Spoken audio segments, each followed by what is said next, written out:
कोल्हापूरच्या करवीर हायकर्सच्या 7 जणांनी अत्यंत प्रतिकूल हवामानातील आणि खडतर अशी समुद्र सपाटीपासून 5364 मीटर उंचीवर पोहोचत एव्हरेस्ट बेस कॅम्प मोहीम शनिवारी यशस्वी केली। रत्नागिरीचे उपजिल्हा निवडणूक अधिकारी राहुल गायकवाड, जिल्हा माहिती अधिकारी प्रशांत सातपुते आणि त्यांच्या पत्नी डॉ. सुप्रिया यांचा यात समावेश आहे।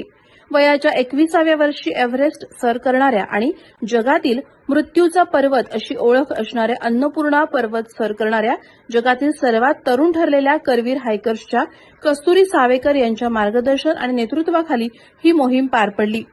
एव्हरेस्ट बेस कॅम्पसाठी भगवान गौतम बुद्धांच्या जन्मभूमीत नेपाळ काठमांडूत 15 मे रोजी उपजिल्हा निवडणूक अधिकारी राहुल गायकवाड, जिल्हा माहिती अधिकारी प्रशांत सातपुते, चिपळूण येथील बीके वालावलकर रूरल मेडिकल कॉलेजच्या सहप्राध्यापक डॉ. सुप्रिया सातपुते, मुरुम धाराशिवचे उद्योजक आप्पासाहेब मुंडासे, कोल्हापूरचे उद्योजक विशाल मेहता, समाज माध्यम प्रभावक पती-पत्नी नुपूर आणि अक्षय मटकर दाखल झाले।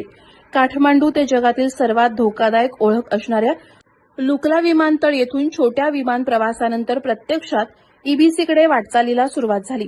लुकला, फाकडिंग, नामचे बाजार, तेंगबोचे, धिंगबोचे, लोबोचे ते गोरक्षेप एव्हरेस्ट बेस कॅम्प असा ट्रेक पूर्ण झाला।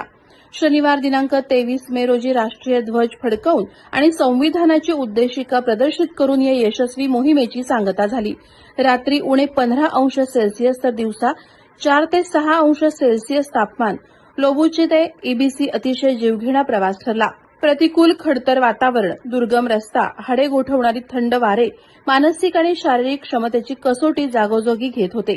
वाटेत येणाऱ्या अशा आव्हानांना शरीर आणि मन सक्षमपणाने सामोरे जाऊ शकते हे या ट्रेकवरून या पथकानं अनुभवलं।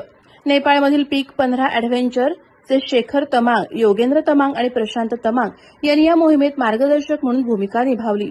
प्रहार डिजिटलसाठी अनघा निकम मगदूम, रत्नागिरी।